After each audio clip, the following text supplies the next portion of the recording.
இன்னைக்கு நம்ம கேட்க போகிற கதை சப்ஸ்கிரைபர் ஷேர் பண்ண கதை. சௌமியா அப்படின்றவங்க தான் ஷேர் பண்ணியிருந்திருக்காங்க. சௌமியோட லைஃப்பில் நடந்த அமானுஷ்யமான இன்சிடென்ட்ஸ் எல்லாமே ஆரம்பத்தில் அவங்களுக்கு ஒரு பயத்தை கொடுத்தா கூட போக போக அவங்களுக்குள்ள குற்ற உணர்ச்சியை ஏற்படுத்திருச்சு.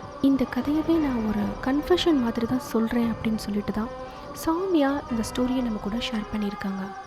அந்த அளவுக்கு சௌமியோட லைஃப்பில் என்ன தான் நடந்துச்சு, வாங்க கதையை கேட்கலாம். சௌமியா ஃபாரினில் இருக்காங்க. குடும்பத்தோடு வெளிநாட்டில் தான் வாழ்ந்துட்டுருக்காங்க. சௌமியா அவங்க ஹஸ்பண்ட் ஷேகர், அவங்களுக்கு 2 குழந்தைங்க. அந்த நாட்டிலலாம் பயங்கரமாக பனி கொட்டுமா, வெளியிலலாம் -டிகிரியோட தான் டெம்பரேச்சர் இருக்குமா. ஆனால் வீட்டுக்கு உள்ளார ஹீட்டர் போட்டிருப்பாங்களாம். அதே மாதிரி அந்த நாட்டில் குழந்தைங்களையெல்லாம் அம்மா அப்பா கூட தூங்க விட மாட்டாங்களாம்.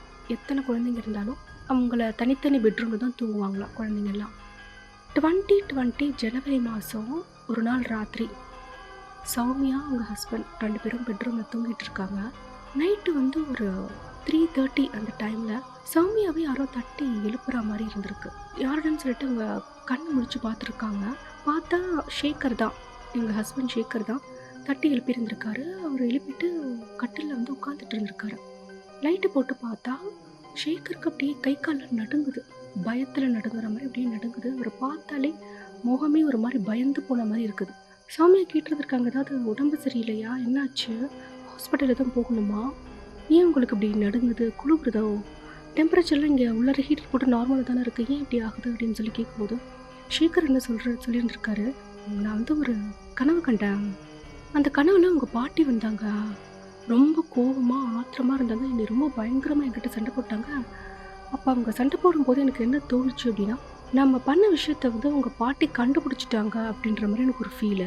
டக்குனு நான் கண்ணை முழிச்சு பார்த்தேன், அதெல்லாம் கனவு தான், ஆனால் ரொம்ப ரியலிஸ்டிக்காக இருந்துச்சு, உண்மையிலேயே உங்கள் பாட்டிக்கு தெரிஞ்சிருக்குமோ நம்ம பண்ணது அப்படின்னு சொல்லிட்டு ஷேகர் கேட்டிருந்திருக்காரு. இதை கேட்டுட்டு சௌமியா என்ன சொல்லியிருந்திருக்காங்கன்னா, இப்படியெல்லாம் தெரிய வரத்துக்கு வாய்ப்பே கிடையாது, அது பாருங்க ஒரு 3 வருஷத்துக்கு மேலேயே ஆயிடுச்சு அந்த விஷயம் நடந்து, பாட்டி யாரெல்லாம் கண்டுபிடிக்க முடியாது, நம்மளாம் வெளியே சொல்லாத வரைக்கும் இது யாருக்குமே தெரியாது, நீங்கள் சும்மா மனசு போட்டு குளிப்பிக்காமல் படுத்து தூங்குங்க அப்படின்னு சொல்லிட்டு சொல்லிடுறாங்க. ஷேகரும் தண்ணி குடிச்சிட்டு படுத்து தூங்கிடுறாரு. சௌமியாவும் பக்கத்தில் படுத்துக்கிறாங்க. ஆனால் உங்களுக்கு தூக்கமே வரலையா, அப்படியே சும்மா புரண்டு புரண்டு படுத்துட்டு இருந்திருக்காங்க. ஒரு 4 மணி போல் சௌமியாவுக்கு ஒரு ஃபோன் கால் வந்திருக்கு. எடுத்து பார்த்தா யார் பண்ணுறான்னா சௌமியாவோட தங்கச்சி பிரீத்தி. பிரீத்தி இந்தியாவில் இருக்காங்க. சௌமியாவுக்கும் பிரீத்திக்கும் ஒரு 1.5 வயசு தான் வித்தியாசமாக. பிரீத்தி இப்போ அவங்க பாட்டி கூட இந்தியாவில் இருக்காங்க. அவங்க தான் ஃபோன் பண்ணியிருந்திருக்காங்க காலங்கத்தால். நம்ம நாட்டுக்கும் சௌமியா இருக்கிற நாட்டுக்கும் டைம் டிஃப்ரென்ஸ் ஒரு 5 மணி நேரம் கிட்ட இருக்கும். ஸோ உங்களுக்கு சௌமியாவுக்கு காலையில் ஒரு 4-4:30 மணினா பிரீத்திக்கு விடிஞ்சிருச்சு ஒரு 9 மணி இல்லை ஒரு 10 மணி கூட இருந்திருக்கலாம். அந்நேரத்தில் சௌமியாவுக்கு ஃபோன் வரவும் அந்த காலை அவங்க அட்டன் பண்ணியிருந்திருக்காங்க. அட்டன் பண்ணால் அந்த பக்கம் பிரீத்தி என்ன சொல்லியிருக்காங்கன்னா, பாட்டி இறந்து போயிட்டாங்க அப்படின்னு இருக்காங்க. ஆனால் இதை கேட்டுட்டு சௌமியா எந்த ஒரு பதிலுமே சொல்லலை. அவங்க ஒன்றுமே சொல்லலையா சௌமியா. ஷாக்கிங்காக இருந்திருக்கு. எனக்கு ஒரு 1/2 மணி நேரத்துக்கு முன்னாடி தான் அவங்க ஹஸ்பண்ட் ஷேகர் ஒரு கனவு கண்டார். என்னடா இப்போ பிரீத்தி இப்படி சொல்கிறாளே அப்படின்னு சொல்லிட்டு இவங்க பதிலே பேசாமல் அப்படியே ஃபோனை காதில் அப்படியே வச்சுட்டே இருந்திருக்காங்க. அந்த பக்கத்தில் தான் பிரீத்தி கத்திருக்காங்க, என்ன உனக்கு கேட்குதா நான் பேசுகிறது, நீ லைனில் தான் இருக்கிறியா அப்படிலாம் சொல்லி கேட்டுட்டு அவங்களே பேசிட்டு சௌமியா எதுவுமே பேச மாட்டேன்றா, லைன் கிடைக்கல போல இருக்குது, ஏதோ சம் ப்ராப்ளம் போல இருக்குது, நெட்ஒர்க் ப்ராப்ளம் அப்படின்னு சொல்லிட்டு அவங்க ஃபோனையும் கட் பண்ணிட்டாங்களாம். சௌமியா எந்த பதிலும் சொல்லாமல் அவங்க இப்போ என்ன யோசிச்சுட்டு இருந்திருக்காங்க அப்படின்னா, பாட்டியோடைய ஃபியூனரலுக்கு போகக்கூடாது, போக வேண்டாம் அப்படின்னு சொல்லிட்டு அவங்க டிசைட் பண்ணிட்டாங்களாம். பண்ணிவிட்டு அவங்க ஹஸ்பண்டை எழுப்பி சொல்கிறாங்க இந்த விஷயத்தெல்லாம். சொன்னதுக்கப்புறம் அவங்க ஹஸ்பண்ட் என்ன சொல்லியிருக்காருன்னா, அது உன்னோட பாட்டி உன் இஷ்டம், நீ போகிறதா இருந்தால் கூட போயிட்டு வா, ஒன்றும் பிரச்சனை கிடையாது, ஆனால் நானும் குழந்தைங்களும் வரது டிக்கெட் போட்டு வரணும், அதெல்லாம் செலவாகும், அதனால் நாங்கள் வரல, உனக்கு இஷ்டம்னா நீ போ, இல்லை வேணான்னா போக வேணாம், ஒன்றும் பிரச்சனை இல்லை விடு அப்படின்னு சொல்லி அவங்க ஹஸ்பண்ட் அது கூலாக விட்டுறாரு. சௌமியா என்ன சொல்லியிருந்திருக்காங்கன்னா, நான் போக வேணான்னு டிசைட் பண்ணிட்டேன், வேணா பிரீத்தியோடைய அக்கௌண்ட்டில் ஏதாவது ஒரு அமௌண்ட் போட்டு விட்டுருவோம், காசு அனுப்பிடுவோம் அவளுக்கு, நான் போக மாட்டேன் அப்படின்ட்டாங்க. அதுவும் இஷ்டமான்ட்டார் அவர். அன்றைக்கே மார்னிங்காக ஷேகர் ஆஃபீஸ் கிளம்பி போயிட்டாரு, பிள்ளைங்களாம் ஸ்கூலுக்கும் போயிட்டாங்க. அதுக்கப்புறமா சௌமியா ஃபோன் பண்ணி பிரீத்திக்கிட்ட, என்னடி நீ காலையிலேயே ஃபோன் பண்ணியிருந்தியே, ஒன்றுமே கேட்கல, தூங்கிட்டேன் அப்படியே அப்படின்ற மாதிரி அவங்க கேஷுவலாக பேசியிருக்காங்க, என்ன விஷயம் அப்படின்னு சொல்லி. அப்போ பிரீத்தி திருப்பியும் சொல்லியிருக்காங்க, பாட்டி இறந்து போயிட்டாங்க, அதை சொல்ல தான் நான் உனக்கு ஃபோன் பண்ணேன், உனக்கு நெட்ஒர்க் ப்ராப்ளம் போல இருக்கும், ஒன்றுமே கேட்கல, நான் ஃபோன் கட் பண்ணிட்டேன் அப்படின்னும் போது அடடா அப்படியா, சரி நான் டிக்கெட் பார்க்குறேன், பார்த்துட்டு உனக்கு ஒரு 1/2 அன் ஹவரில் கால் பண்ணுறேன் அப்படின்னு சொல்லி சௌமியா ஃபோனை வச்சுட்டு ஒரு 1/2 மணி நேரம் கழிச்சு ஃபோன் பண்ணி, எனக்கு டிக்கெட்டே கிடைக்கல, இன்னும் ஒரு வாரத்துக்கு டிக்கெட் இல்லை, அதனால என்னால் வர முடியாது, நான் வேணா கருமாதிக்கு வரேன், இப்போதைக்கு நீயே எல்லாம் அந்த ஃபியூனரெல்லாம் நீயே பார்த்துக்கோ, உன் அக்கௌண்ட்டில் வேணா நான் காசு போட்டு விட்றேன் அப்படின்னு சொல்லிட்டு சௌமியா சொல்லியிருந்திருக்காங்க. இதை கேட்டுட்டு பிரீத்தி, இல்லை எனக்கு காசெல்லாம் வேண்டாம், என்கிட்ட காசு இருக்குது அப்படின்னு சொல்லிட்டு ஃபோனை கட் பண்ணிட்டாங்க. பிரீத்தி அவங்களுடைய நெய்பர்ஸு, ஃப்ரெண்ட்ஸு, சொந்தக்காரவங்க இவங்களெல்லாம் வச்சு ஹெல்ப்புக்கு அவங்க பாட்டிக்கான அந்த இறுதி காரியம் எல்லாமே அவங்க பண்ணி முடிச்சிட்டாங்க. பிரீத்தியுடைய அக்கௌண்ட் நம்பர்லாம் சௌமியாவுக்கு தெரியாதா, அதனால இவங்க காசும் போடல. பிரீத்தி வந்து வேணாம்னு சொல்லிட்டாங்க, நம்பரும் தெரியாது, அதனால இவங்க காசும் கொடுக்கல. அவங்க பாட்டி இறந்து போயிட்டு ஒரு 3 நாள் வரைக்கும் டே வந்து நார்மலாக தான் போயிருந்திருக்கு. சௌமியாவுக்கு எதுவுமே தெரியல, அவங்களுக்கு நார்மலாக ஆஸ் யூஷுவல் எப்படி டே போகுமோ அப்படி தான் போயிட்டு இருந்திருக்கு. சௌமியாவோட வீடு ஒரு சின்ன பில்டிங்கில் தான் இருக்குது. அந்த பில்டிங்கில் 4 வீடு இருக்குமா. கீழே 2, கிரவுண்ட் ஃப்ளோரில் 2 வீடு, மேலே ஃபர்ஸ்ட் ஃப்ளோரில் 2 வீடு. ஒரு நாள் காலையில் சௌமியா மட்டும்தான் வீட்டில் தனியாக இருக்காங்க. ஹஸ்பண்டும் ஆஃபீஸ் போயிட்டாரா, குழந்தைங்களும் ஸ்கூலுக்கு போயிட்டாங்க. அப்போது இவங்க உட்காந்துட்டு சோஃபாவில் உட்காந்துட்டு ஃபோன் பார்த்துட்டு இருந்திருக்காங்க. ஃபோன் பார்த்துட்டு இருக்கும்போது அவங்க வீட்டு லேண்ட்லைன் டெலிஃபோன் வந்து ரிங் ஆகிருந்திருக்கு.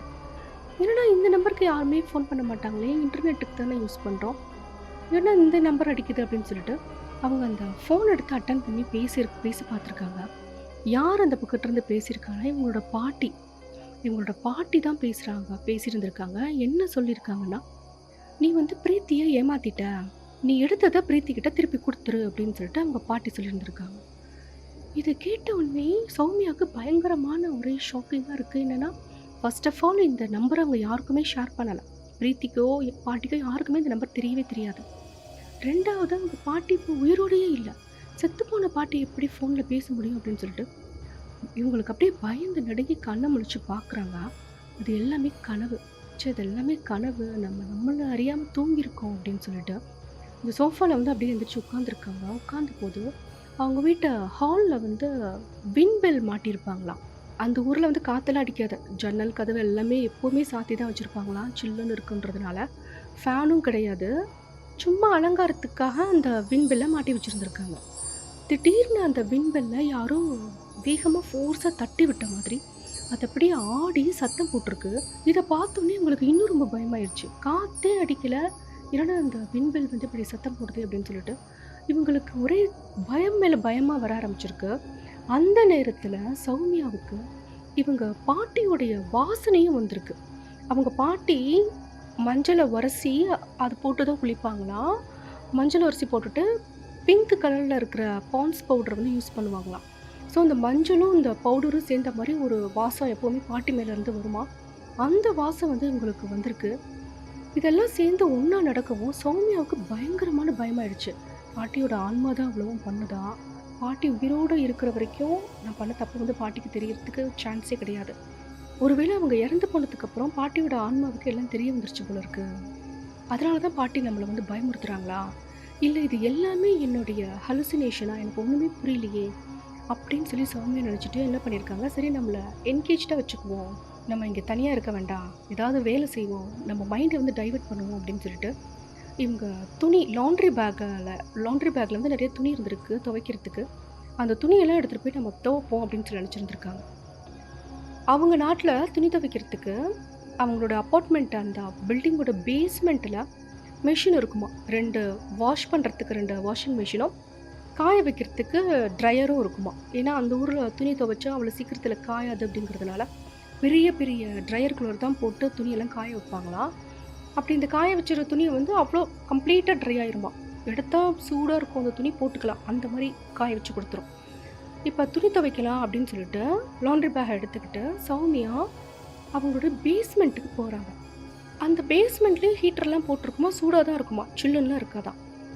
பேஸ்மெண்ட்டுக்கு போயிட்டு மெஷின்குள்ளார துணியை போட்டுட்டாங்க துவைக்கிறதுக்கு துணியை போட்டுட்டு வெயிட் பண்ணலாம். அங்கே சேரெல்லாம் போட்டிருந்துருக்கு, சேரு சோஃபா அதெல்லாம் இருக்குது. அங்கே போய் வெயிட் பண்ணலாமா இல்லை திருப்பி வீட்டுக்கு போயிடலாமா அப்படின்னு நினைக்கும் போது நம்ம போய் தனியாக இருக்க வேணாம், இங்கேயே நம்ம வெயிட் பண்ணுவோம் அப்படின்னு சொல்லி அங்கே இருக்கிற அந்த சேர்லேயே உட்காந்து வெயிட் பண்ணிட்டு இருந்திருக்காங்க.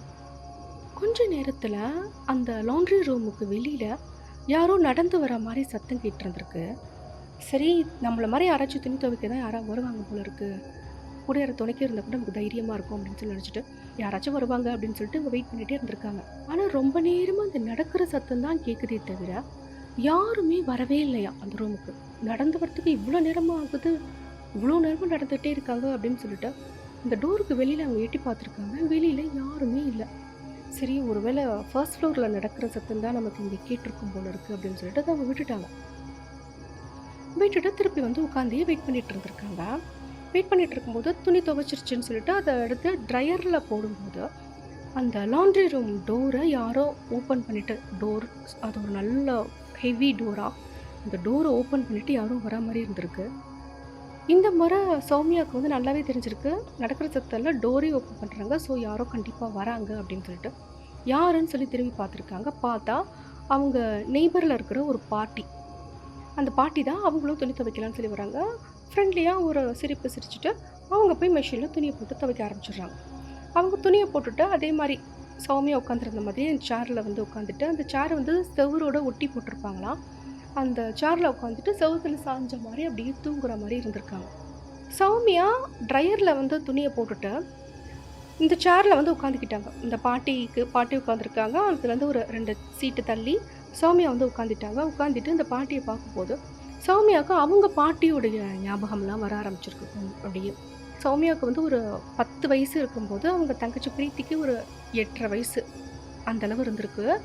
அப்போது சௌமியாவோட அம்மா அப்பா வந்து இறந்து போயிட்டாங்களாம். அவங்க 2 பேரும் வந்து லவ் மேரேஜ் தான் பண்ணியிருந்திருக்காங்க. அவங்க அப்பா வீட்டு பக்கம் இந்த கல்யாணத்துக்கு ஒத்துக்கவே இல்லையா. அவங்க வந்து நல்ல பணக்காரங்களாக இருந்திருக்காங்க. கிராமத்தில் இருந்தால் கூட நிறைய நிலமெல்லாம் வச்சுருந்து நல்ல பணக்காரங்களாக இருந்திருக்காங்க. அப்போ அவங்க அப்பாவோட அம்மா அப்பா என்ன சொல்லிட்டு இருந்திருக்காங்க, நீ அந்த பொண்ணை கல்யாணம் பண்ணிக்கிற அப்படின்னா எங்களுக்கு நீ வந்து சொத்தில் வந்து பங்கு கேட்கக்கூடாது, எங்களுக்கு எழுதி கொடுத்துட்டு நீ போயிரு அப்படின்னு சொல்லிட்டாங்களாம். இவங்க அப்பாவும் சரின்னு சொல்லிட்டு எனக்கு சொத்து வேணாம் அப்படின்னு சொல்லி எழுதாமல் என் அம்மா அப்பாவோட அந்த அவங்க வச்சுருக்க அந்த ப்ராப்பர்ட்டியில் எனக்கு சேர வேண்டிய அந்த ஷேருக்கான ஈக்குவலண்ட் அமௌண்ட் ஆஃப் மணியை வந்து நான் வாங்கிட்டேன். அதனால் நானோ என்னோடய ஒய்ஃபோ இல்லை பிறக்க போகிற என் குழந்தைங்களோ வாரிசு அப்படின்னு சொல்லிட்டு சொத்தெல்லாம் கேட்டு வரமாட்டோம் அப்படின்னு சொல்லிட்டு இப்படி எழுதி கொடுத்துட்டாராம் அவங்க அப்பா. அதையும் கூட அவங்க வீட்டில் தாத்தா பாட்டி போயிட்டு அதை வந்து ரெஜிஸ்டர் பண்ணி வச்சுக்கிட்டாங்க. அவங்க அப்பா வீட்டு பக்கத்தில் இருக்க யாரையும் அவங்க பார்த்தது கூட கிடையாதாம். எதுவுமே உங்களுக்கு ஞாபகத்திலே இல்லை. இந்த 2 குழந்தைங்களையும் அதுக்கப்புறம் உங்கள் அம்மாவோட அப்பாவும் அம்மாவும் அந்த தாத்தா பாட்டி தான் வளர்த்துருக்காங்க. இந்த தாத்தா பாட்டி வந்து மிடில் கிளாஸ் ஃபேமிலி தான். ஆனால் 2 பேத்திங்களையுமே நல்ல ஸ்கூலில் படிக்க வச்சு எஜுகேஷன் நல்லா கொடுத்து நல்ல காலேஜில் படிக்க வச்சு தான் நல்லபடி வளர்த்துருக்காங்க. உங்கள் பாட்டி என்ன பண்ணாங்களா, 2மே பொண்ணுங்களாக இருக்குது, நம்ம வந்து நகை சேர்த்து வைக்கணும் அப்படின்னு சொல்லிட்டு சௌமியா பிரீத்தி இவங்க 2 பேர்த்துக்குமே நிறைய நகை சேர்த்துருக்காங்க. எப்படியும் ஒரு 50 பவுனுக்கு மேலேயே தனித்தனியாக 2 பொண்ணுங்களுக்குமே சேர்த்து வச்சுட்டாங்க. சௌமியாவும் பிரீத்தியும் எப்படி ஸ்கூலில் படிச்சிருக்காங்கன்னா, சௌமியா 5ஆவதுனா பிரீத்தி 4ஆவது, அந்த மாதிரி ஒரு கிளாஸ் தான் டிஃப்ரென்ஸு. சௌமியாவுக்கு அந்த அளவுக்கு படிக்கவே பிடிக்காதான். அவங்களுக்கு எப்படின்னா ரொம்ப நல்லா படிச்சிருக்கோம், எக்ஸாம் நல்லா தான் எழுதிருக்கோம் அப்படின்னு சொல்லி நினைப்பாங்களா, ஆனால் மார்க் பெருசாக ஒன்றும் வராதான். ஆனால் பிரீத்தி ரொம்ப நல்லா படிப்பாங்களாம். சௌமியா படித்த புக்ஸு அவங்க யூனிஃபார்ம் இதெல்லாம் தான் பிரீத்தி தங்கச்சின்றதுனால அதையே அவங்க யூஸ் பண்ணிகிட்டு இருந்திருக்காங்க. ஸ்கூல்லலாம் வந்து அவங்க மிஸ்ஸுங்கெல்லாம் என்ன சொல்லி இருந்திருக்காங்க, சௌமியாவை பார்த்து, பிரீத்தி பாரு எப்படி படிக்கிறா, தங்கச்சி சின்ன பொண்ணு அவள் படிக்கிறா, நீ என்ன படிக்கவே மாட்டேங்கிற, நீலாம் மேக்கப் பண்ணிக்கிறதுக்கு தான் லைக்கு, நீலாம் ஸ்கூலுக்கு வரதே வேஸ்ட்டு, அந்த மாதிரி சௌமியாவை அவங்க மிஸ்ஸுங்கெல்லாம் வந்து எப்போவுமே அப்படியே திட்டிகிட்டே இருந்திருக்காங்க. இப்படி அவங்க திட்டுறதெல்லாம் கேட்டால் சௌமியாவுக்கு பிரீத்தி மேலே அப்படியே கோவமாக வருமா, ஆத்திரமாக வருமா, இவன் ஏன் தான் அப்படி பண்ணுறாளோ, இவன் படிக்கலன்றதுக்காக என்ன எதுக்கு இப்படி திட்டுறாங்க, இப்படிலாம் சௌமியாவுக்கு ரொம்ப கோவமாகவே வந்திருக்கு பிரீத்தியை பார்க்க. 10th படிக்கும்போது சௌமியா ஃபைனல் எக்ஸாம் எழுதியிருந்திருக்காங்க. ஆனால் அவங்களுக்கு ஃபெயில் ஆயிடுவாங்கன்னு அவங்க நினச்சாங்க. எப்படியும் அவங்க கஷ்டப்பட்டு பாஸ் பண்ணிட்டாங்க. ஆனால் ரொம்ப மார்க் கம்மியாக இருந்ததுனால ஹிஸ்ட்ரி குரூப் தான் அவங்களுக்கு கிடச்சிருந்துருக்கு. அந்த குரூப்புக்கு போயிட்டாங்க. ஆனால் நெக்ஸ்ட் இயர் பிரீத்தி வந்து 10th எக்ஸாமில் வந்து அவங்க ஸ்கூல் டாப்பராகவே வந்துட்டாங்க. இதெல்லாம் பார்த்துட்டு சொந்தக்காரங்கள்லேருந்து மிஸ்ஸு அக்கம் பக்கத்துக்காரங்கன்னு எல்லாருமே பிரீத்தி அப்படியே ரொம்ப கொண்டாடி இருக்காங்க. இதை பார்க்கும்போது சௌமியாவுக்கு ரொம்ப ஆத்திரம் தான் வந்திருக்கு. ரொம்ப கோவப்பட்டிருக்காங்க பிரீத்தி மேலே. அதுவும் இல்லாமல் பிரீத்தி வந்து ஃபர்ஸ்ட் குரூப் எடுத்துட்டாங்களாம். ஸோ சௌமியோட புக்ஸ் எல்லாம் அவங்களுக்கு தேவைப்படலை. பிரீத்தியோட லைஃபே ஏதோ புதுசாக மாறின மாதிரி இருந்திருக்கு பார்க்குறதுக்கு. இவ்வளோலாம் அப்படியெல்லாம் இருக்கும்போது சௌமியாவுக்கு ஒரே ஒரு ஆறுதல் என்ன அப்படின்னா, பிரீத்தி வந்து அசிங்கமாக இருக்கா, நான் தான் அழகாக இருக்கேன். பிரீத்தி வந்து கொஞ்சம் ஷார்ட்டாக இருப்பாங்களா, ஸ்கின் டோன் வந்து டார்க்காக இருக்குமா, அதனால சௌமியா என்ன நினச்சிட்டாங்கன்னா, அவள் என்ன தான் படித்தா என்ன, அவள் என்னை விட அழகே கிடையாது, நான் தான் அழகாக இருக்கேன், பொண்ணுங்களுக்கு அழகு தான் முக்கியம், இவன் என்னத்தை படித்து என்ன பண்ண போகிறா, சும்மா என்னையும் அவளையும் கம்பேர் பண்ணிகிட்டே இருக்கிறாங்களே, படிக்கிறதுலேயே கம்பேர் பண்ணுறாங்களே, யாராச்சும் அழகாக இருக்குன்னு என்கிட்ட சொல்கிறாங்களா அப்படின்னு அவங்க சௌமியா வந்து நினச்சிட்டு இருந்திருக்காங்க. காலேஜ் போகும்போது சௌமியா வந்து ஜேர்னலிசம் எடுத்து படிக்க போயிட்டாங்க. பிரீத்தி வந்து இன்ஜினியரிங் காலேஜுக்கு போயிட்டாங்க. காலேஜ் முடித்தோடனே சௌமியாவுக்கு அவங்க பாட்டி தாத்தா வந்து கல்யாணம் பண்ணிடலாம் அப்படின்னு சொல்லிட்டு சொந்தக்காரங்கிட்டலாம் சொல்லி வச்சுருந்துருக்காங்க. அப்படி சொல்லி வச்சு ஃபாரின்லேருந்து ஒரு மாப்பிள்ளை வந்திருக்காங்க, அதுதான் ஷேகர். வந்தவொடனே கல்யாணம் பண்ணி கொடுத்துட்டாங்க. சௌமியாவும் ரொம்ப ஜாலியாக ஃபாரினுக்கு போயிட்டாங்க. அப்பா நம்ம அந்த பிரீத்தியோட தொல்லையே நமக்கு இருக்காது, அவன் என்ன பண்ணால் எனக்கு என்ன, நான் போகிறேன் ஊருக்கு, வெளிநாட்டுக்கே நான் போயிடுவேன் அப்படின்னு சொல்லிட்டு அவங்க வெளிநாட்டுக்கு போயிட்டாங்க. அவங்க போயிட்டு ஒரு 2 இயர்ஸ் கழித்து ஃபாரின்லேயே சௌமியாவுக்கு வந்து ஃபஸ்ட்டு குழந்தை பிறந்திருக்கு. அந்த குழந்தை பிறந்து ஒரு அடுத்த வருஷமே நெக்ஸ்ட் இயரே அவங்க திருப்பி கன்சீவ் ஆகிட்டாங்க. அப்போ ஒரு 7 மாதம் அந்த மாதிரி இருக்கும்போது இவங்க பாட்டி வந்து ஃபோன் பண்ணி என்ன சொல்லியிருந்திருக்காங்க அப்படின்னா, பிரீத்திக்கு வந்து நாங்கள் மாப்பிள்ளை பார்த்துருக்கோம், என்கேஜ்மெண்ட் பண்ணலான்னு இருக்கோம் அப்படின்னு சொல்லிட்டு இவங்க பாட்டி வந்து சொல்லியிருந்திருக்காங்க. ஆனால் பிரீத்திக்கு என்ன நடக்கணும், ஏதாவது ஒரு நல்லது நடக்கணும்னு சொன்னாலே சௌமியாவுக்கு கோபமாக வந்திருக்கு. அது ஏன் அப்படி நான் ஃபீல் பண்ணேன், என் தங்கச்சியாக இருந்தாலும் நான் ஏன் அப்படி நினச்சேன்னு இப்போ நான் ரொம்ப மனசுக்கு கஷ்டப்படுறேன், ஆனால் அப்போ நான் அப்படி தான் நினச்சேன்னு சொல்லிட்டு சௌமியா சொன்னாங்க. அப்போ வந்து சௌமியா கேட்டிருந்துருக்காங்க, என்ன இது நாள் வரைக்கும் ஏதாவது அலைன்ஸ் பார்த்தீங்கன்னா எங்ககிட்ட கேட்பீங்கள்ல சஜஷனு, இந்த மாதிரி நான் எதுவுமே சொல்லவே இல்லை அப்படின்னமோ பாட்டி வந்து ஆமாம் பெரிய மாப்பிள்ளைன்னு சொல்லிட்டு தாம்மா உங்கள்கிட்ட எல்லாத்தையும் அனுப்பிச்சி வச்சோம், ஆனால் நீங்களும் எதுவும் சொல்லவே இல்லை, பிரீத்தி கிட்ட சொன்னாலும் அவளும் 2 வருஷம் போகட்டும்னு தள்ளி தள்ளி போடுறா, எங்களுக்கும் வயசாகிட்டே போகுதில்ல, உனக்கும் பிரீத்திக்கும் 1 வயசு தான் வித்தியாசம், நீ 2வது குழந்தையே பெற்றுக்கிற, ஆனால் இவனுக்கு கல்யாணமே நாங்கள் பண்ணி வைக்கல, இன்னும் நாங்களும் எத்தனை வருஷத்துக்கு இருப்போம்னு தெரியல, அதனால் நாங்கள் பிரீத்தி கல்யாணம் பண்ணலான்னு முடிவு பண்ணிட்டோம். பிரீத்தி வந்து வெளிநாட்டு மாப்பிள்ளைலாம் வேணான்னு சொல்லிட்டா, இதே ஊரில் மாப்பிள்ளை பாருங்க அப்படின்ட்டு, அப்போ தான் எங்கள் கூட இருப்பாளா, அவள் எங்கள் கூடயே இருக்கணுன்றா, அதனால் இந்த ஊர் மாப்பிள்ளையே பார்க்க சொல்லிட்டா, அந்த மாதிரி நாங்கள் பார்த்துட்டோம், நாங்கள் விசாரிச்சிட்டோம், நீ தான் எப்படியும் டெலிவரிக்கு ஊருக்கு வருவீல, அப்போ வந்து நம்ம என்கேஜ்மெண்ட் பண்ணிவிட்டு அதில் வந்து ஒரு 6 மாதம் கழித்து கல்யாணம் பண்ணலாம் அப்படின்னு சொல்லிட்டு அவங்க பாட்டி வந்து சொல்லியிருந்திருக்காங்க. இதெல்லாம் கேட்டுட்டு சௌமியாவுக்கு எப்படின்னா, ஓ அவள் அதே ஊரில் தான் இருக்க போகிறாளா, சரி ஏதோ பண்ணிட்டு போகிறா அப்படின்ற மாதிரி அவங்க விட்டுட்டாங்க. இதெல்லாம் ஒரு பெரிய விஷயமாகவே எடுத்துக்கல. அவங்க ஒரு ஒரு 1 மந்த் அந்த மாதிரி கழித்து சௌமியா வந்து இந்தியாவுக்கு வந்திருக்காங்க. அவங்க டெலிவரிக்காகவும் பிரீத்தி என்கேஜ்மெண்ட் கல்யாணம் வருது அப்படின்னு சொல்லிட்டு அவங்க நம்ம நாட்டுக்கு வந்திருக்காங்க. அப்படி வந்துட்டு அவங்க என்ன சொல்லியிருந்திருக்காங்க அப்படின்னா, அவங்க மாமியார் வீட்டில் போய் நான் இருந்துக்கிறேன், சௌமியா வந்து அவங்க மாமியார் வீட்டில் இருந்துக்கிறேன்னு இருக்காங்க. கரெக்டாக பிரீத்திக்கு என்கேஜ்மெண்ட்டுன்னும் போது நாங்கள் வரோம், வந்து அதை அட்டன் பண்ணி முடிச்சதுக்கப்புறம் ஷேகர் வந்து ஃபாரினுக்கு போயிடுவார், நான் அங்கேயே தானே இருப்பேன், கல்யாணம் வரைக்கும் அங்கேயே தானே இருப்பேன், டெலிவரி முடிகிற வரைக்கும் அப்போ வந்துக்கிறேன் அப்படின்னு சொல்லிட்டு சௌமியா சொல்கிறாங்க. அவங்க பாட்டியும் சரிம்மா அப்படின்னு சொல்லி விட்டுட்டாங்க. ஒரு நாள் காலையில் பிரீத்தி அவங்க ஆஃபீஸ்க்கு போயிட்டாங்க. இந்த பாட்டி சௌமியாவோட பாட்டி வந்து இந்த தாத்தாட்ட என்ன சொல்லியிருந்திருக்காங்க அப்படின்னா, பிரீத்திக்காக சேர்த்து வச்ச அந்த நகையெல்லாம் அவங்க பேங்க்கில் இருக்க லாக்கருக்குள்ளார வச்சுருந்துருக்காங்க, அந்த நகையெல்லாம் எடுத்துகிட்டு வாங்க, பிரீத்தி சின்ன பிள்ளையிலேருந்து நம்ம சேர்த்து வச்சுருக்கோம், புது மாடல் எதுவும் எக்ஸ்சேஞ்ச் பண்ணணுமா, இல்லை ஏதாவது நகை எதுவும் பிஞ்சிருந்துச்சுன்னா அதை நம்ம மாடல் புது மாடல் மாற்றலாம் அப்படிலாம் சொல்லிட்டு நீங்கள் போய் அந்த நகை பேகை வந்து எடுத்துகிட்டு வாங்க அப்படின்னு சொல்லி இந்த தாத்தாட்ட சொல்லியிருந்திருக்காங்க. இந்த தாத்தாவும் சரின்னு சொல்லிட்டு பேங்க்குக்கு போயிட்டாராம். போயிட்டு பேகையும் எடுத்துக்கிட்டு வீட்டுக்கு வந்து அந்த பாட்டிக்கிட்ட கொடுத்துட்டாரு. பாட்டி தாத்தா வீடு வந்து சின்ன வீடு, தனி வீடு தான், வாடகை வீடு, ஆனால் குட்டி வீடாக, ஒரு ஹாலு ஒரு பெட்ரூம் தான் இருக்கும். அவங்க வீட்டு பாத்ரூம் டாய்லெட் வந்து ஹாலில் இருந்திருக்கு. பெட்ரூமில் பெட்டு மேலே உட்காந்து பாட்டி அந்த ஜுவல் பேக்கை ஓப்பன் பண்ணி எடுத்து ஒன்று நகையாக பார்த்துட்டு இருந்திருக்காங்க. பிரீத்திக்கு என்ன பண்ணலாம் அப்படின்னு சொல்லி பார்த்துட்டு இருக்கும்போது இந்த தாத்தா வந்து பாத்ரூம் போகிறேன் அப்படின்னு சொல்லிட்டு வெளியில் வந்திருக்கார். ஹாலில் பாத்ரூம்குள்ளே போனவர், அவருக்கு என்ன ஆச்சுன்னு தெரியல, லோ சுகர் ஆயிடுச்சா, இல்லை பிபி ரைஸ் ஆகிடுச்சா, இல்லை வலிக்கு விழுந்துட்டாரா, மயக்கம் வந்துருச்சா, என்ன ரீசன்னே தெரியல, அவர் பாத்ரூம்குள்ளே விழுந்துட்டார். பெரிய சத்தம் கேட்கவும் இந்த பாட்டி இப்படி பதறிக்கிட்டு போய் பார்த்துருக்காங்க. டோரை ஓப்பன் பண்ணவே முடியல. பக்கத்து வீட்டுக்காரவங்கெல்லாம் ஹெல்ப் வாங்கி இப்படி டோரை உடைச்சி தாத்தா வந்து வெளியே கூப்பிட்டு வந்துட்டாங்க. ஆனால் அவர் வந்து மயக்கத்திலே தான் இருந்திருக்கார். நெய்பர்ஸோட ஹெல்ப்பை வச்சு பாட்டி வந்து தாத்தா போயிட்டு ஹாஸ்பிட்டல் அட்மிட் பண்ணிட்டாங்க. பண்ணிவிட்டு சௌமியா பிரீத்தி இவங்க 2 பேருக்குமே கால் பண்ணி சொல்லிட்டாங்களாம். சௌமியாவும் நம்ம நாட்டில் தானே இருக்காங்க, அவங்களும் கிளம்பி வந்துட்டாங்க, ஹஸ்பண்ட் குழந்தையெல்லாம் கூட்டிகிட்டு வந்துட்டாங்க. பிரீத்தியும் ஆஃபீஸ்லேருந்து வந்துட்டாங்க.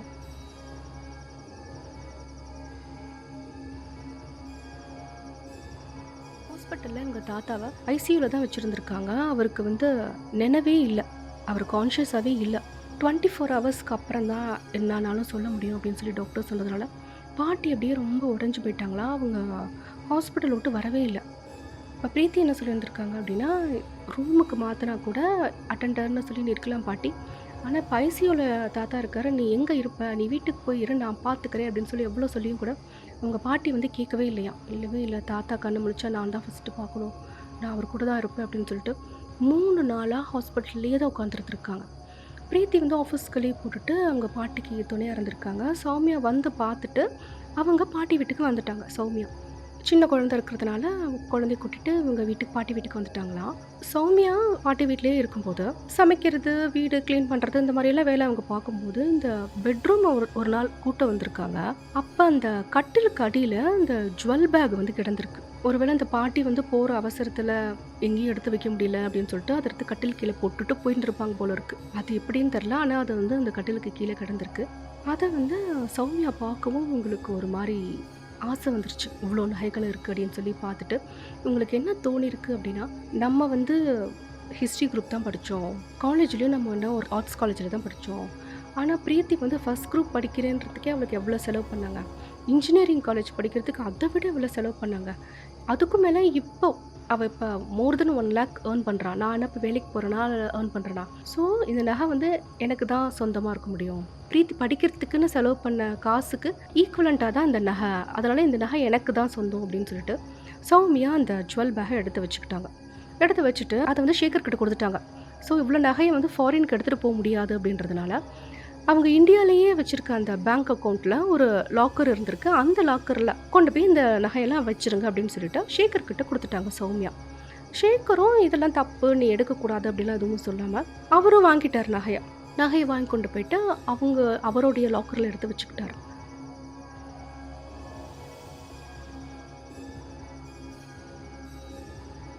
ஹாஸ்பிட்டலில் இருந்த தாத்தா 4வது நாள் வந்து இறந்து போயிட்டாராம். தாத்தா இறந்து போயிட்டாருன்னு சொல்லி கேட்டதுலேருந்து அவங்க பாட்டிக்கு வந்து அப்படியே அவங்க பித்து பிடிச்ச மாதிரி ஆயிட்டாங்களாம். அவங்கள யாராலையும் கன்சோல் பண்ணவே முடியல. அழுது ஒரு மாதிரி ஒரு கட்டத்தில் வந்து அவங்களுக்கு அழுகையே வரலையாம். அழுகவும் இல்லை, பேசவும் இல்லை. அப்படியே இந்த தாத்தாவோட பாடியை பார்த்துட்டு அப்படியே உட்காந்துட்டே இருந்திருக்காங்க. அவங்க சாப்பிடவும் இல்லை. அவங்க பாட்டிக்குமே வயசாயிருச்சு, சுகர்லாம் இருக்குது. எவ்வளோ ஃபோர்ஸ் பண்ணி பிரீத்தி ஏதோ கொடுக்க பார்த்துருக்காங்க. பாட்டியை வந்து யாராலையும் தேற்றவே முடியல, அந்தளவு அவங்க உடஞ்சி போயிட்டாங்க. இந்த தாத்தாவுக்கு வந்து 10, 12, 16 கருமாதி எல்லாமே முடிஞ்சிருச்சு, பண்ணிட்டாங்க. அத்தனை நாள் ஆகியும் கூட பாட்டியால் நார்மல் லைஃப்க்கு வரவே முடியல. சௌமியாவுடைய ஃபஸ்ட்டு குழந்தை, அந்த பாப்பா வச்சு தான் அதாவது சாப்பிட கொடுக்குறது அந்த மாதிரி ஏதோ ட்ரை பண்ணியிருந்திருக்காங்க. ரொம்ப ஒரு நாளைக்கு கொஞ்சோண்டு தான் அவங்க சாப்பிடுவாங்களாம் அந்த பாட்டி. அவ்வளோ அவங்க கஷ்டப்பட்டுருக்காங்க தாத்தா இறந்து போன துக்கத்துலேருந்து வெளியே வரவே முடியாமல். கரெக்டாக அந்த தாத்தா இறந்து போயிட்டு 30 கும்பிட்ற அன்னைக்கு பாட்டி வந்து திடீர்னு எழுந்திரிச்சு இவங்க வீட்டு பீரோ பெட்டெல்லாம் எடுத்து பார்க்குறாங்களாம், தலைவாணி கடியில் பார்க்குறாங்களா, கபோர்டு ஓப்பன் பண்ணி பீரோவை ஓப்பன் பண்ணி பார்த்துருக்காங்க. பீரோக்குள்ளே இருக்க அந்த சேஃப்டி லாக்கரு எல்லாமே எடுத்து நம்ம ஆராய்ச்சி பண்ணுற மாதிரி பார்த்துருக்காங்க. பார்த்துட்டு பிரீத்திக்கு ஒன்றுமே புரியல. சௌமியாவுக்கு மட்டும் தெரிஞ்சிருக்கு, ஒரு வேளை பாட்டி அந்த நகையை தேடுறாங்க போல இருக்குது அப்படின்ட்டு. பிரீத்தி வந்து கேட்டிருந்துருக்காங்க, என்ன பாட்டி என்ன தேடிட்டு இருக்கீங்க அப்படின்னும் போது அப்போ தான் அந்த பாட்டி சொல்லியிருந்திருக்காங்க, அந்த தாத்தா வந்து பேங்க்கில் நகை எடுத்துகிட்டு வந்து கொடுத்தாரு, அன்னைக்கு தான் அவர் விழுந்தார். அந்த நகையை வந்து நான் எங்கேயோ எடுத்து வச்சேம்மா, போகிற அவசரத்துலேயும் நான் அப்படியே விட்டுட்டு போனேனா இல்லை எடுத்து வச்சேனா, எங்கே எடுத்து வச்சேன் எனக்கு எதுவுமே ஞாபகத்தில் இல்லை, உன் கல்யாணத்துக்காக கொஞ்சம் கொஞ்சமாக சேர்த்த நகை அப்படின்னவும் அது காணா போயிடுச்சுன்றது தெரிஞ்சிருச்சு. வீடு ஃபுல்லாக தேடி பார்க்குறாங்க, காணோம். இப்போ சௌமியா என்ன சொல்கிறாங்க அப்படின்னா, அன்னைக்கு கிட்டத்தட்ட 1 மாதத்துக்கு முன்னாடி நீ எடுத்து வச்சு காணா போயிடுச்சு அப்படின்னா என்ன பண்ணுறது? தாத்தா செத்து போனதுக்கு எத்தனை பேர் வந்தாங்க, சாவுக்கு எத்தனை பேர் வந்தாங்க, அப்புறம் 10க்கு வந்தாங்க, கருமாத்திக்கு வந்தாங்க, இன்றைக்கி கூட வந்துட்டு போயிட்டாங்க நிறைய பேர். இப்போ வந்து நீ காணோன்னு சொன்னேன்னா எப்படி பாட்டி இதை கண்டுபிடிக்க முடியும்? ஏதாவது ஒருத்தவங்க 2 பேர் வீட்டுக்கு வந்து போனால் கூட அவங்கள சொல்லலாம் எடுத்தாங்கன்னு சொல்லிட்டு. எவ்வளோ கும்பலாக வந்துட்டு போனாங்க. இந்த கும்பலில் யார் எடுத்தாங்களோ என்ன ஆச்சோ நம்ம அதெல்லாம் கண்டுபிடிக்க முடியாது, போலீஸில் கம்ப்ளைண்ட் கொடுக்குறது வேஸ்ட்டு, 1 மாதம் ஆயிடுச்சு அப்படின்னு சொல்லிட்டு சௌமி அப்படி சொல்கிறாங்க. பிரீத்திக்கும் இதை கேட்டுட்டு கஷ்டமாக இருந்தால் கூட பாட்டி கஷ்டப்படக்கூடாது அப்படின்றதுனால அவங்க என்ன சொல்லியிருக்காங்கன்னா, விடுங்க பாட்டி, காணா போனது போயிடுச்சு, தாத்தாவே இல்லை, அந்த வருத்தத்தில் நீங்கள் இருக்கீங்க. அதனால் இந்த ஸ்ட்ரெஸ்ஸை வந்து நீங்கள் எடுத்துக்காதீங்க. நான் என்னோட சேலரி நீ ஃபுல்லாக உங்ககிட்ட கொடுத்துட்றேன். நம்ம இனிமேல் ஃபர்ஸ்ட்ல இருந்து வாங்க ஆரம்பிக்கலாம். இதெல்லாம் ஒரு விஷயமே கிடையாது. நகை காணா போச்சுன்னு நீங்கள் வருத்தப்படாதீங்க. அது நமக்கு கிடைக்கணும் அப்படின்னா தன்னால் நமக்கு கிடைக்கும். நீங்கள் விடுங்க அப்படின்னு சொல்லி பிரீத்தி சொல்லியிருக்காங்க. ஆனாலும் பாட்டிக்கு இது அடுத்த ஒரு இடியாக இருந்திருக்கு. எப்படி இனிமேல் பிரீத்திக்கு வந்து கல்யாணம் பண்ணுறது, நகை இல்லாமல் யார் கல்யாணம் பண்ணுவா அப்படின்னு சொல்லி இவங்க நினச்சிருக்காங்க. பாட்டி நினச்ச மாதிரி பிரீத்தியுடைய கல்யாணம் நடக்கலை. சௌமியா அப்போ என்ன பண்ணிட்டாங்க அப்படின்னா, பாட்டி ரொம்ப சோகத்தில் இருக்காங்க. இனி நான் டெலிவரிக்கு எப்படி இவங்க ஹெல்ப் பண்ணுவாங்கன்னு தெரியல, நீங்களே கஷ்டத்தில் இருக்கீங்க, நான் வந்து என் மாமியார் வீட்டுக்கு போய் பார்த்துக்கிறேன் அப்படின்னு சொல்லிட்டு அவங்க மாமியார் வீட்டுக்கு போயிட்டு இருந்திருக்காங்க சௌமியா. அங்கே போயிட்டு அவங்களுக்கு குழந்தையும் பிறந்துருச்சு. குழந்தை பிறந்தபோது, சௌமியாவுக்கு 2வது பேபி பிறந்தபோது பிரீத்தி பாட்டி 2 பேரும் வந்து பார்த்துருக்காங்க. அன்னைக்கு தான் பிரீத்தியவும் பாட்டியவும் சௌமியா கடைசியாக பார்த்ததாம். அங்கே இருந்துட்டு அவங்க ஒரு ஃபியூ மந்த்ஸ் கழித்து அவங்க ஃபாரினுக்கும் கிளம்பி வந்துட்டாங்க. வந்து ஒரு 3 வருஷத்துக்கு மேலேயே ஆயிடுச்சு. அந்த 2வது குழந்தையே ஸ்கூலுக்கு போகிற அளவுக்கு அது வளர்ந்துருச்சு. இது நாள் வரைக்கும் அவங்க வீட்டில் பாட்டிக்கெல்லாம் தெரியவே தெரியாது இந்த நகையை சௌமியா தான் எடுத்திருக்காங்க அப்படின்னு சொல்லிட்டு. ஆனால் பாட்டி இறந்து போனதுக்கு அப்புறமேட்டு இருந்துதான் இந்த நகையை வந்து திருப்பி கொடு, பிரீத்திக்கு நீ திருப்பி கொடுத்துரு அப்படின்னு சொல்லி பாட்டியோட ஆன்மா வந்து சொல்லியிருக்கு. ஆனால் சௌமியாவுக்கு இது என்ன இப்போ தோணுதுன்னா, பாட்டி இறந்து போனதுனால நம்மளே இப்படி கற்பனை பண்ணிக்கிறோமா, இல்லை உண்மையிலேயே ஆன்மாக்கள் இருக்கிறது உண்மைதானா அப்படின்னு சொல்லிட்டு அவங்க ஒரு கன்ஃபியூஸ்டு ஸ்டேட்லேயே இருக்கிறாங்க. இது எல்லாமே அப்படியே நினச்சிட்டு அவங்க அந்த லாண்ட்ரி ரூமில் உட்காந்துருந்துருக்காங்க. அப்போது சௌமியாவுக்கு பக்கத்தில் உட்காந்துருந்தாங்கல்ல வெள்ளைக்கார பாட்டி, அவங்க பக்கத்து வீட்டு பாட்டி. அந்த பாட்டி சௌமியாவை திரும்பி பார்த்து, நீ வந்து பிரீத்திக்கிட்ட அந்த நகையெல்லாம் திருப்பி கொடுத்துருமா, நீ பண்ணது தப்பு அப்படின்னு இருக்காங்க. இந்த பாட்டி, அதுவும் வெள்ளைக்கார பாட்டி எப்படி தமிழில் பேச முடியும்? இதை பார்த்துட்டு சௌமியா பயங்கரமாக பதறிக்கிட்டு பயந்து போய் அந்த துணியை கூட எடுக்கலையாம், வேகமாக ஓடி அவங்க வீட்டுக்கு வந்துட்டாங்க. சௌமியாவால் அதை நம்பவே முடியல. இது எல்லாமே நம்ம மைண்ட் பண்ணுற ட்ரிக்கு தான். அந்த பாட்டிக்கு தமிழ் தெரியவே தெரியாது, அதுவும் என்னோட பாட்டி வாய்ஸில் அவங்களால பேச முடியாது. இது எல்லாம் என் மைண்டுக்குள்ளே இருந்து தான் வருது. நான் பண்ண தப்பு, பாட்டி இறந்து போயிட்டாங்க அப்படின்னமோ கொஞ்சம் கொஞ்சமாக என் மைண்ட்லேருந்து இப்படி வருது அப்படின்னு சொல்லிட்டு அவங்க ஃபீல் பண்ணிவிட்டு அவங்களால அந்த வீட்டில் தனியாக இருக்கவே முடியல.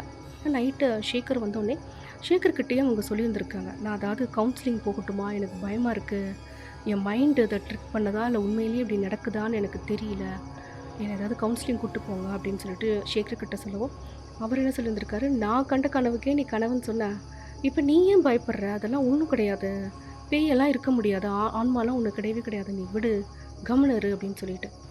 அடுத்து வந்த ஒரு 3 நாளும் கூட சௌமியாவுக்கு அவங்க பாட்டியோட ப்ரெசன்ஸ் அந்த வீட்டில் இருந்துகிட்டே இருக்குது. எந்த ரூமுக்கு போனாலும் அவங்க பாட்டி இவங்கள ஃபாலோ பண்ணுற மாதிரியே உங்களுக்கு தோணியிருக்கு. சௌமியாவால் நிம்மதியாக இருக்கவே முடியல. அந்த நேரத்தில் ஒரு நாள் நைட்டு 10 மணி அந்த டைம், உங்கள் பாட்டிக்கு வந்து இன்னும் கருமாதி கூட வரலையாம். அதுக்கு முன்னாடியே ஒரு நாள் 10 மணி போல் பிரீத்தி வந்து சௌமியாவுக்கு ஃபோன் பண்ணியிருந்திருக்காங்க. ஃபோன் பண்ணி என்ன சொல்லியிருந்திருக்காங்க அப்படின்னா, நீ ஏன் இப்படி பண்ண, பாட்டி எவ்வளோ கேட்டாங்க, அவங்க எவ்வளோ வருத்தப்பட்டாங்க அந்த நகையை காணோன்னு சொல்லிட்டு, நீ ஏன் நீ தான் எடுத்தன்னு சொல்லலை, உன்னால தான் பாட்டி செத்து போயிட்டாங்க, ஆல்ரெடி தாத்தா செத்து போயிட்டாருன்னு சொல்லி பாட்டி வந்து ஸ்ட்ரெஸ்டாக இருந்தாங்க. அதுக்கு மேலே நகையும் காணோன்னு போனதுக்கப்புறம் பாட்டி வந்து உயிரோடு இருந்த அந்த 3 வருஷமாக அவங்க இயல்பாக இல்லவே இல்லை. ஒவ்வொரு நாளும் அவங்க அவ்வளோ கஷ்டப்பட்டாங்க. உனக்கு வந்து பாட்டியும் வேணாம், நானும் வேணாம், அந்த நகை தான் முக்கியம்னு சொல்லிட்டு தானே நீ அந்த நகையை எடுத்துகிட்டு போன, நீயே அந்த நகையை வச்சுக்கோ, எனக்கு அதுலேருந்து 1 கிராம் கூட வேண்டாம், நான் பாட்டிக்கிட்டேயும் சொல்லிடுறேன், இந்த நகை எனக்கு வேணாம் பாட்டி, நீ அவகிட்ட கேட்காதன்னு நான் சொல்லிடுறேன், நீயே வச்சுக்கோ அப்படின்னு சொல்லிட்டு பிரீத்தி காலை கட் பண்ணிட்டாங்களாம். இதுதான் பிரீத்தி கூட சௌமியா லாஸ்ட் டைமாக ஃபோனில் பேசினது. அதுக்கப்புறம் பிரீத்தியை அவங்களால காண்டாக்ட் பண்ணவே முடியல. பிரீத்தி ஃபோன் நம்பரையே மாற்றிட்டாங்க. பிரீத்தியை பற்றி உங்களுக்கு எதுவுமே தெரியல. இந்த ஃபோன் கால் வந்ததுக்கு அப்புறத்துலேருந்து சௌமியாவுக்கு இன்னும் ரொம்ப குழப்பமாக இருக்குது. இதெல்லாம் என் மைண்ட் பண்ணுற ட்ரிக்காக இருந்தால் நான் வந்து என்னோடய அவுட் ஆஃப் கில்ட்டில் தான் நான் அவ்வளவும் யோசிச்சுட்டு இருந்தேன் அப்படின்னு வச்சுட்டா கூட, பிரீத்திக்கு எப்படி இது தெரிஞ்சிருக்கு? அப்போ பிரீத்திக்கிட்டேயும் பாட்டி போய் சொல்லியிருந்திருக்காங்க. பாட்டியோட ஆன்மாவுக்கு இந்த நகையை நான் தான் எடுத்தேன்றது தெரிஞ்சிருச்சு. அதை போய் அவங்க என்கிட்ட குடுன்னு சொன்ன மாதிரி பிரீத்திக்கிட்டேயும் சொல்லிட்டாங்க அப்படிங்கிறது சௌமியாவுக்கு தெரிய வந்துருச்சு. ஆனால் அடுத்தடுத்து வந்த நாட்களில் அவங்க பாட்டியோட ப்ரெசன்ஸை சௌமியாவால் ஃபீல் பண்ணவே முடியலையாம். எப்போ பிரீத்தி வந்து நான் பாட்டிக்கிட்ட சொல்லிடுறேன், எனக்கு இந்த நகை வேணான்னு சொன்னாங்களோ, அதில் இருந்து அவங்க பாட்டியோடைய ஆன்மாவை சௌமியாவால் ஃபீல் பண்ணவே முடியலையாம். சில நாட்களில் அவங்க இதெல்லாம் மறந்துடுறாங்க. பாட்டி இறந்து போனதோ, அந்த நகை எடுத்தது எல்லாமே அவங்க மறந்து போயிட்டு நார்மலான லைஃப் வந்து லீட் பண்ண ஆரம்பிச்சிடுறாங்க. குழந்தைங்க ஸ்கூலுக்கு போகிறாங்க, ஹஸ்பண்ட் ஆஃபீஸ் போகிறாரு, இவங்க ஷாப்பிங் போகிறாங்க. ஜாலியாக இருக்குது அவங்க லைஃப். எந்த ஒரு வித்தியாசமுமே இல்லை. நார்மல் லைஃப்க்கு அவங்க வந்துடுறாங்க. ஆனால் ஒரு 4 வருஷம் கழிச்சு 2024 அதோடைய பாதியில் இருந்து சௌமியாவுக்கு வந்து உடம்பு சரியில்லாமல் போக ஆரம்பிச்சிருக்கு. கொஞ்சம் கொஞ்சமாக அவங்களுக்கு முடி கொட்ட ஆரம்பிச்சிருக்கு.